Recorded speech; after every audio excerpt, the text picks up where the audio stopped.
Ok, là C'est on bon t'écoute. maintenant. Oui, on t'écoute mieux. Je disais qu'en semaine, je suis tombée lors des visites de mes multiples statuts. Je suis tombée sur un statut qui contenait juste un lien YouTube, non? Mhm. Et j'ai donc cliqué sur lui parce que je connaissais la personne. J'ai dit, tiens, je vais bien voir ce qui se cache. C'est vrai que quand il s'agit des liens, généralement, je n'y vais pas. Donc, je suis partie, je me suis parlé de Dieu. Je dis quoi? Le monsieur parlait de Dieu. Non, j'ai dit, tiens, je vais un peu Tu vas voir écouter ce et qu'il dit. tout. Mhm. Je vais voir ce qu'il veut dire. Donc, j'ai avancé vite pour arriver au message parce qu'au début, il y avait la musique et tout ça. J'arrive à lui parle de la richesse. J'avance encore. Tu vois, déjà que tu écoutes quelque chose. Ce qu'il est en train de dire au niveau là, non, non, t'y convainc. Ça ne te convainc pas. Dire que avance encore. Qu'avance encore de petites secondes comme ça. Peut-être qu'il va revenir sur les rails. Mais ce qu'il disait, il dit que le chrétien a besoin de richesse en fait. La phrase qui m'a marqué, ce qui m'a marqué, il dit que tu ne peux pas, un bon chrétien, il a dit ça de sa propre bouche, un bon chrétien qui sert le Seigneur ne peut pas le servir sans utiliser la tête. Oh, donc dès qu'il a dit ça, d'abord, je suis sortie de YouTube, j'ai déposé le téléphone et dit comment frère, le genre d'information, c'est trop fort pour moi. J'ai dit quoi? Et donc j'étais en train de regarder. Donc à l'instant, dès que j'écoute ça, je fais défiler dans ma tête la vie des apôtres, de certains apôtres et tout. Je vois par exemple l'apôtre Paul qui a dû travailler. Pour se maintenir lui et pour ne pas être au dépens du peuple qu'il enseignait. Mais la question que je me pose, c'est que est-ce que quand ce monsieur-là, parce que je ne suis pas allée, donc c'était juste quelques secondes là que je suis restée dans sa vidéo. Connection failing. Est-ce la richesse que le monde, selon le concept du monde, ou bien c'est la richesse, c'est-à-dire avoir avoir un revenu modeste. Ah, ok. Voilà, donc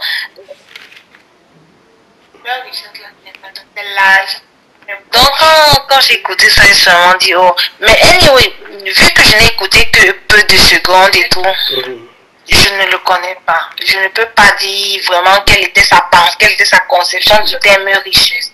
Je ne connais pas. Je ne sais pas quelle était sa conception du terme richesse et tout, mais ça m'a juste poussé à réfléchir vers ce sens-là. Parce que déjà, quand j'ai écouté cette phrase, ça m'a pensé, dit hey, comment quelqu'un peut dire que tu ne peux pas.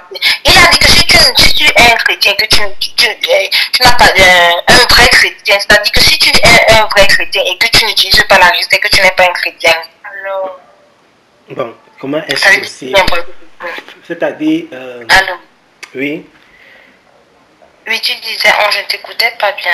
Oui, j'ai dit que, c'est-à-dire que quand il parlait de richesse, naturellement, je suppose qu'il ne parle pas de la richesse spirituelle, c'est-à-dire, il ne parlait pas des biens spirituels, il parlait des biens physiques, des biens, des biens que nous pouvons toucher.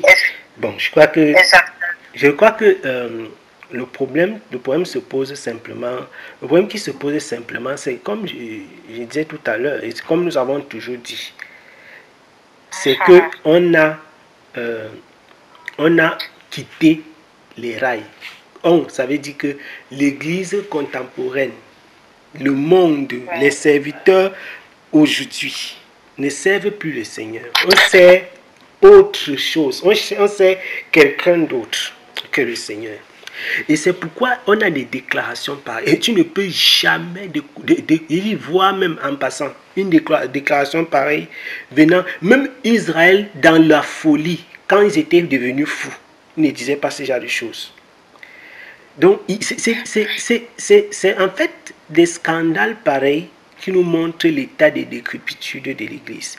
Parce que de la genèse de l'Église, l'Apocalypse n'est pas encore arrivé. Quand je dis la genèse, c'est depuis la naissance de l'Église jusqu'aujourd'hui. Le Saint-Esprit n'a jamais enseigné ce genre de choses. Et si tu regardes les Écritures, le livre des Actes, ainsi de suite, Romains, tu avances jusqu'à Apocalypse, qui est la fin des textes qui concernent la Nouvelle Alliance, tu ne verras nulle part où on fait une élévation, où on glorifie la richesse. Au contraire, normalement, quand tu lis la Bible, au contraire, tu as l'impression que être riche, c'est un piège. Est-ce que quelqu'un a déjà eu le même sentiment que moi? Que être riche, c'est un piège. Mais c'est scandaleux d'avoir dans la même Bible le sentiment que être riche, c'est un piège. Et d'écouter des personnes qui t'expliquent à travers la même Bible qu'il faut être riche. Alors, il y a un problème. Soit celui qui pense qu'il a compris qu'être riche, c'est un danger. C'est un danger parce que ça peut être un obstacle pour ta foi. Soit c'est que tu n'as rien compris, ou alors c'est l'autre qui n'a rien compris. Maintenant, la question c'est sur quelle base? Naturellement, on va te citer les textes.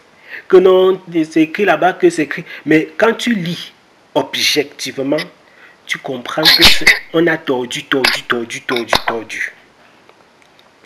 C'est pourquoi nous devons faire attention. Nous devons vraiment faire attention. Même du vivant de Jésus. C'est-à-dire Jésus lui-même n'était pas riche. De son propre vivant, il était aidé par des personnes qui étaient autour de lui. Il n'a jamais eu un ministère qui était un ministère de la prospérité sur le plan physique. Jamais.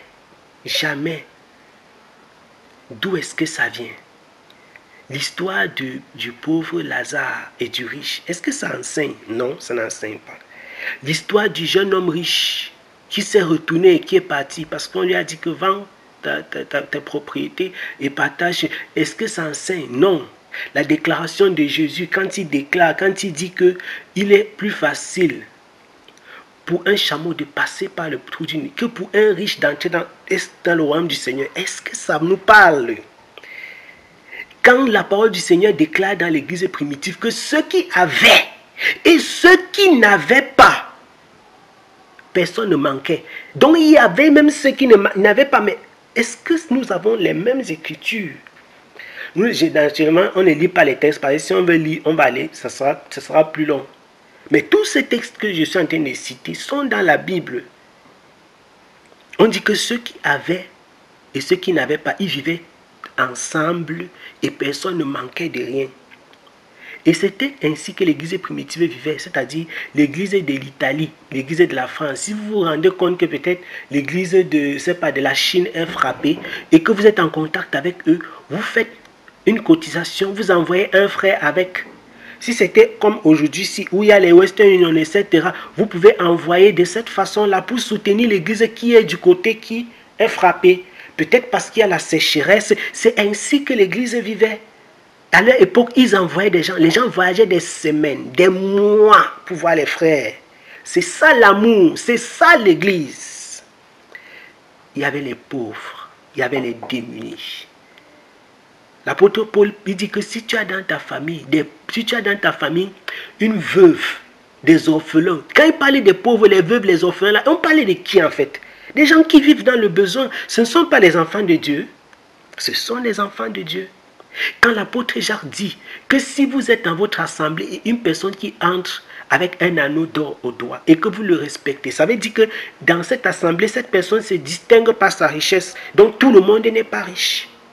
Et il dit que ce sont plutôt eux, ces riches-là, qui vous traînent devant les tribunaux. Ça veut dire que ces peuples-là, ce ne sont pas des riches. Donc le peuple-là, en réalité, est en majorité constitué des personnes moyennes ou même alors des pauvres. Le texte des Écritures, la Bible, est opposé à l'enseignement de la doctrine de l'évangile de la prospérité. Opposé totalement. Totalement opposé. J'ai dit bien de Actes jusqu'à la fin. Jusqu'au livre d'Apocalypse. Donc si quelqu'un dit le contraire, c'est du mensonge. La parole déclare que nous n'avons rien apporté dans le monde. et nous ne pouvons rien emporter. Je crois que cette parole-là, ça résume tout de la vie d'un homme. C'est-à-dire, tel que nous sommes venus nus, tu es sorti nu du ventre de ta mère. Tu vas partir ainsi. Même si on t'habille avec le costume de n'importe combien, ton costume là, c'est l'habit des termites, mon ami. J'ai dit, même si on t'habille, même si j'ai l'habitude de dire que le cadavre n'a pas honte, balancer ça dans un trou, jeter dans l'eau pour les requins, le cadavre s'en fout. Parti, c'est parti. Comprenez ça. Et tout ce que tu as eu sur la terre là, c'est quoi? Les biens de la terre, ça sert à quoi? Nous avons des comptes à rendre. Nous les prédicateurs, les gens qui parlent, qui disent que Dieu a dit, ils ont des problèmes. Donc quand j'écoute ce genre de choses, je dis seulement, ah Seigneur, en tout cas, chacun sait sur quel pied il danse et sur quelle base il avance. Ce qui me concerne, quand je regarde ça, je dis seulement que le Seigneur fasse grâce. Que le Seigneur aide. Ce sera dur, hein? Très dur. Chaque fois je dis ça, ce sera dur quand les hommes vont rencontrer le Seigneur. Prédicateurs, non prédicateurs, chrétiens, non chrétiens. Ce sera dur. Ce sera dur. Panique à bord, scandale, épouvante. Ce sera dur. Et c'est quand tu regardes et quand tu lis profondément, calmement les Écritures et tu vois la folie du monde, la folie de l'homme charnel, parce que l'homme charnel est fou. Tu vois la façon dont les prédicateurs, oh, tu vas faire ceci, tu seras ceci, tu feras cela, tu fais.